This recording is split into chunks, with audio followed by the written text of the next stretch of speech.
inner child-nya ini terluka, dampaknya tuh ke depannya bagi dia gimana? Ke masa depannya. Semisalnya nih dia tetap begitu-gitu aja, nggak berusaha untuk healing, itu gimana Bu, ke depannya? Seperti yang tadi yang saya katakan, kalau dia punya inner child yang terluka, sehingga suatu saat dalam kehidupan dia, apakah dia dalam berinteraksi sosial gitu ya kan, atau bahkan dalam menjalani kehidupannya bisa tertrigger gitu ya, terpicu oleh suatu masalah gitu, itu muncul inner child yang terluka itu.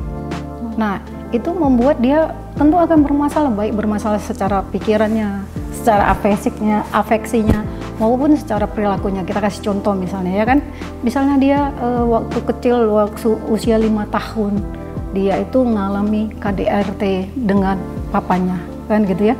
Jadi dia terluka secara inner child-nya terluka di usia 5 tahun, dia kecewa, pahit hati dengan papanya. Kan gitu. Nah pas ketemu nih ya, dia mungkin perempuan, pacaran dengan seorang laki-laki, dilukai lagi. Padahal dia kan udah usia remaja atau dewasa awal gitu kan, di usia 20 terluka lagi sama laki-laki. Terluka lagi, tertrigger lah inner child terlukanya itu yang tadi dilukai oleh bapaknya KDRT. Nah muncullah mungkin waktu dulu misalnya perilaku dia waktu ditinggal papanya tuh nangisnya 5 hari 5 malam gitu kan, dan sambil ngamuk-ngamuk gitu atau mukul lempar-lempar gitu. Nah itu tertrigger waktu dia putus cinta gitu, ditolak si pacar, itu muncul perilaku yang sama seperti itu.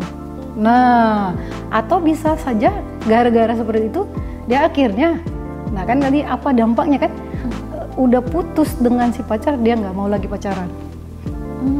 Nah bisa saja gara-gara itu kan, karena traumatis ya Bu. Betul. Dan dia udah mengalami itu juga sebelumnya, jadi perasaannya jadi makin besar gitu. Betul, jadi di reinforcement ya, dikuatkan lagi gitu kan. Jadi ada penguatan di situ. Betul. Nah itu makanya kenapa kalau kita punya inner child yang terluka, kita harus cepat-cepat healing.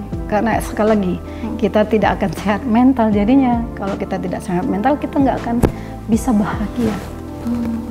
Tapi kan bisa jadi orang yang mengalami wounded inner child ini kan nggak sadar gitu Bu. Kalau misalnya inner child dia terluka, kan itu udah di masa lalu, udah lama banget. Dia nggak inget lagi, tapi masih ada lukanya gitu. Itu kan di dalam alam bawah sadar ya kan Bu. Itu gimana Bu jadinya? Oke. Nah kalau begitu dia nggak sadar, nah makanya kenapa waktu kita punya masalah ya gitu ya, waktu kita punya masalah, ada sesuatu peristiwa dalam hidup kita, jangan cepat respon. Udah gitu ya. Waktu ada masalah kan tentu kita terpancing kan gitu ya kan, terpancing untuk respon. Ada stimulus, ada respon. Nah, jangan langsung respon negatif. Harus ada regulasi dirinya. Apa sih yang muncul waktu misalnya nih ya, misalnya kamu kan marahi saya nih. Saya pernah di KDRT gitu kan. Kamu marah-marahi saya gitu kan, marah-marahi saya. Nah kan itu pasti kita secara normal ini, saya kan akan terpancing emosi, saya ikut marah gitu kan, mau marah itu saya harus punya, ini kok saya marah ya, kayaknya marah-marah si Regina kan masih normal, tapi kok marah saya ini kok berlebihan, yang mau saya apa. Nah saya harus regulasi diri saya gitu, ini gak benar nih, berarti ada sesuatu, kenapa ya saya marah sama Regina yang marahnya masih normal tapi respon saya kok abnormal gitu ya kan. Nah saya cek, saya belum selesai, rupanya kekerasannya saya alami dengan mama saya gitu kan. Berarti harus ada self awareness lagi ya kan Bu? Biar bisa mengkontrol itu tadi. Nah yang terakhir nih Bu, pertanyaan terakhir, kan tadi kita udah bahas tuh, udah banyak tentang inner child. Yang terakhir, gimana sih cara menyembuhkannya tanpa harus kita ke psikolog atau ke psikiater yang lain? Gimana caranya biar kita bisa menyembuhkan diri kita sendiri, inner child yang terluka ini? Nah perlu saya garis bawahi, kalau memang kita nggak sanggup, memang harus ke psikolog atau ke profesional. Kita nggak boleh bilang tanpa ya gitu ya kan. Nah karena kita harus menghargai juga, makanya ada hari kesehatan mental sedunia. Nanti orang sepertinya nggak perlu gitu ya kan. Nah untuk langkah pertama, sering-seringlah kita regulasi diri dan emosi. introspeksi diri. Nah, jadi setiap hari itu, ya kan, pastikan diintrospeksi dirinya, ya. Apa sih yang belum saya finishkan, baik di masa lalu, gitu ya, ataupun di masa sekarang. Nah, kalau untuk yang di masa lalunya, jadi meditasi kecil-kecilan aja dulu, nggak mesti kaliber gitu ya. Nah, itu yang tadi introspeksi diri atau regulasi diri, tenangkan diri kita. Ya, beri waktu untuk kita meditasi 15 menit dulu kan gitu, untuk cek apa yang ada di dalam diri kita, di dalam pikiran, perasaan kita. Dengan gini, kita biari aja dulu tenang. Apa yang muncul, apakah yang muncul yang negatif, tentang apa itu? Nah, atau kedua bisa menenangkan gitu, saya bayangi kamu, yang muncul apa gitu kan, yang muncul apakah saya ingat yang marah-marah tadi. Nah, terus saya respon marah, nah, oh berarti aku masih marah sama dia. Nah, kalau aku masih marah, lalu saya mencoba, kenapa saya mesti masih marah? Kalau itu alasannya masih belum normal gitu ya kan, saya harus coba menormalisasikannya, perasaan dan pikiran saya gitu ya kan. Gitu. Saya jangan berpikir negatif, jadi mindset pikirannya, mindset hatinya gitu. Itulah tadi unfinished business-nya harus difinishkan. Nah, kalau butuh saya harus meminta maaf kepada kamu atau mengatakan mungkin yang salah kamu, saya memaafkan kamu, oke silakan. Regina, saya memaafkan kamu. Walau entah kenapa kamu kemarin marah-marah, saya memaafkan kamu. Gak apa-apa, itu untuk mendamaikan itu. Mendamaikan hati kita sendiri. Iya. Nah, kalau yang tadi di masa lalu dengan yang papanya tadi ya kan, misalnya atau orang tuanya. Nah, meditasi tadi. Setelah meditasi, kamu berdamailah dengan yang masa lalu yang tadi, yang inner child masa lalunya itu dengan cara apa? Coba kita analisa, regulasi lagi, analisa. Kenapa papa berbuat begitu? Kalau kita nggak tahu kenapa gitu, ya belajar untuk kita berdamai, memaafkan si papanya. Walau kita nggak tahu dia kenapa meng-KDRT gitu, dan kita damaikan diri kita yang kecil ke yang kita yang sekarang supaya yang menyatu. Jadi dia mentalnya sesuai dengan usia kita, gitu kan? Kita damaikan dengan kita beri mindset yang benar, gitu ya kan? Mindset yang benar baik dari pikiran kita, perasaan kita, sampai kita beri statement kepada perilaku kita supaya jangan tadi perilaku marah-marah tadi ya kan gitu. Nah, tentang masa lalu itu. Nah, kalau nggak bisa dengan cara kita tadi meditasi, damaikan, ubah mindset, ubah paradigma, pikiran, perasaan, perilaku, barulah ke tenaga profesional. Apalagi kalau kita sudah punya masalah dengan orang lain.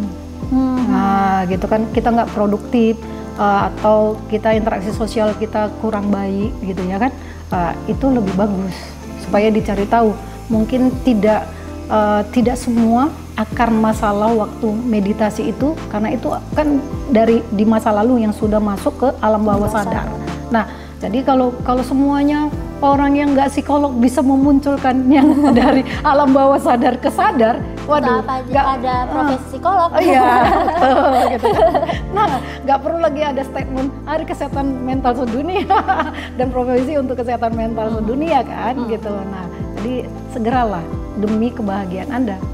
Karena kalau kita menyimpan itu atau tidak mengetahui itu, suatu saat akan blooming gitu ya, blow up gitu kan, itu akan membuat kamu nggak bahagia dan juga akan membuat orang lain juga tidak bahagia atau tidak nyaman gitu. Kena impactnya juga ke lingkungan. Pasti.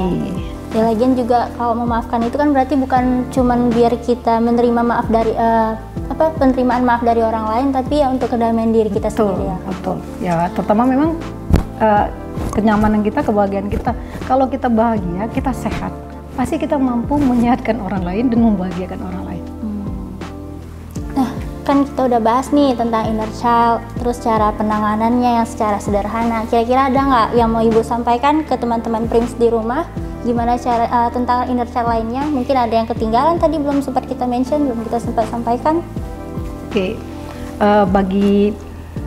bagi pemirsa Prime TV, ya, jika engkau merasa kurang bahagia, kurang nyaman, kurang bisa mengontrol emosimu, kurang percaya diri, merasa gagal padahal kamu punya banyak kemampuan, banyak dukungan, mungkin engkau punya inner child yang terluka. Mari segera selesaikan healing, baik dengan diri sendiri dulu. Jika tidak mampu, boleh konsultasi kepada tenaga profesional. Supaya apa? Supaya kamu sehat mental, sehingga kamu bisa menyehatkan orang lain, dan supaya kamu bahagia dan kamu membahagiakan orang lain. Salam sehat mental. Oke, terima kasih ya Bu udah sharing session sama kita di sini di Prim TV. Mungkin kedepannya kita bakal ngobrol-ngobrol lagi karena seru banget loh ngobrol sama Ibu itu, banyak insight-insight baru.